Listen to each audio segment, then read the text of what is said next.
and I can create you and mold you with my very own dialect, with my own dictions, including my eyes of detail.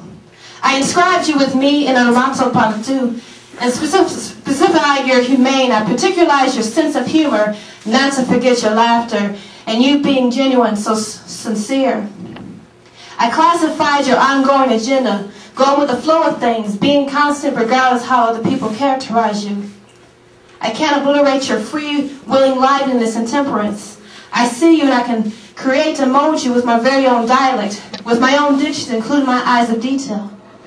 I inscribed you with me in Marato Paratu, and I merged your smile, inserted your sad but deep and alluring brown eyes. I inscribed you with me in Marato Paratu and colored with the concept of a portrait of you. That's it. First person on the stage is from the Minneapolis group, and her name is Leanne. Come on up.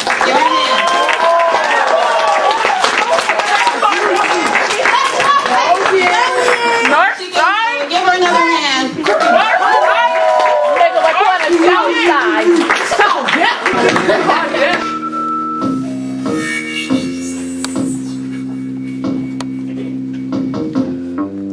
Ever since I came into this world, I've been a demon child, surrounded by fires. It's my desire. It's like I'm in the wild. So much anger inside, I write it up, I ball it up. Put it in the bottle, then hide it. Then I throw it in the ocean so nobody won't find it. So much hurt in my heart, nobody understands. I can only trust one man, and that's the man above. Yeah, that's the only man. Man, I miss my mother, Lord knows I love my sisters and brothers. Sometimes I wonder if my mom feel like we let it down, cause we go days, even months without coming around. Looking back at the days far as I could remember then, 1996 to 24th of December, even stressing back then, that's too young to begin. But I can only keep faith in that one true man. Having flashbacks of the days that I don't want to go back to, but I think I have to. I mean, I had no choice to. Do you think I want to? People wonder why I hurt so much. Maybe it's the pain that I feel in my dark pit gut. When I turn around, something bad it's like I'm here to go around. Say what station every time. It's like somebody keep it rewind. Had the memories of me waking up, crying, praying, and wishing on my knees that my mom survived on them.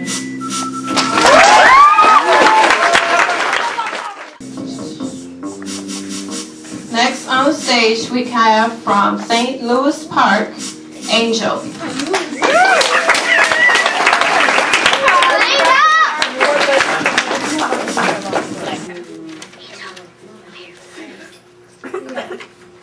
20 minutes in the first period, dust accumulated on my raised hand. It must be a centimeter thick by now. As a chicken leg teacher goes around the room defacing students' homework last night with red pen graffiti that focuses more on missed commas than the contents of the sentences, so he finally decides to acknowledge me. Mr. Daring, why do I have a feeling this is another one of your dumb comments that you constantly waste my time with?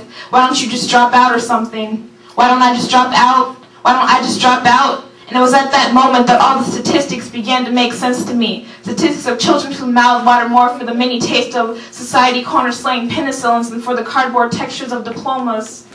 Statistics of classes cut to avoid battlefields of aggravated shrapnel from teachers with exploding tempers, teachers with magnifying glasses at the end of their pointers who feed off the brightness of their surrounding students, only to singe holes in the esteem of those who need just a little bit more help than others. I want to turn my shot-down hand into a fist, and I wanted to hit him until he wasn't capable of speaking anymore. But I didn't want to become another number in an overflowing manila folder of children arrested in schools. And we wonder why a gun seems to fit so perfectly in the hand of this generation's adolescents. Ladies and gentlemen, I am writing this poem to highlight that which has been stuck like gum underneath wobbly dust, free from parental eyes, only to mess with the hands of those who have to sit there. Ladies and gentlemen, I'm writing this poem for the children before me who remain voiceless in the cracks of school and its soundproof textbooks. And if there are any teachers in the audience, I urge you to understand that the hand you grab the chalk with, the hand you grab those red pens with, are oversized chisels. For what you say and what you do is written in stone, and if you chisel too hard, these minds can crack. So what don't you understand now, Mr. Daring? I just wanted to know if I could go to the bathroom.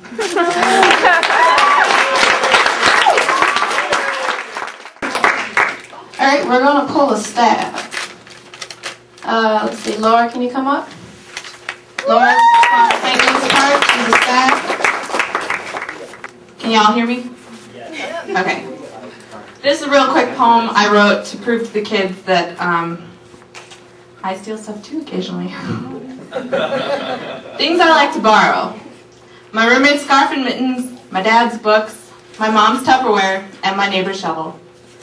Things I like to steal. My roommate's food, my dad's sweaters, my mom's jewelry, and my neighbor's apples.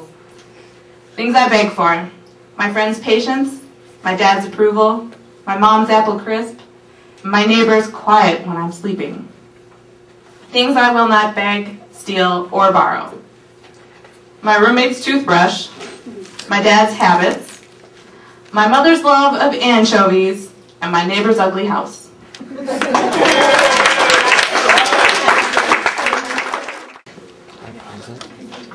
All right, can we have Lazarus come up? Yeah! Lazarus. All right, this is called struggle. Life is a struggle, life is a pain, especially if you don't have nothing to gain. It's so hard. It's like trying to do a 7-mile run and your legs broke. It's like a terror trying to fly. So yeah, you can make the smallest something to gain. You know, just getting your dignity or going to college for some. But could be a goal. Life is a struggle, life is a pain, but it can be quite easy if you have something to gain.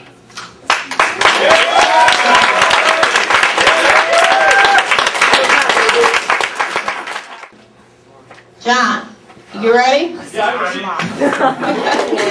John's been really getting ready for us, so let's give him a big applause as he comes up here.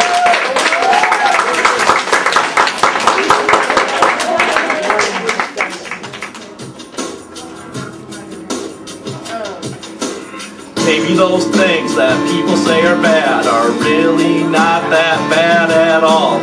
Maybe those things that will ruin my life will make me fully satisfied. So darkness became a part of my life and I felt exhilarated.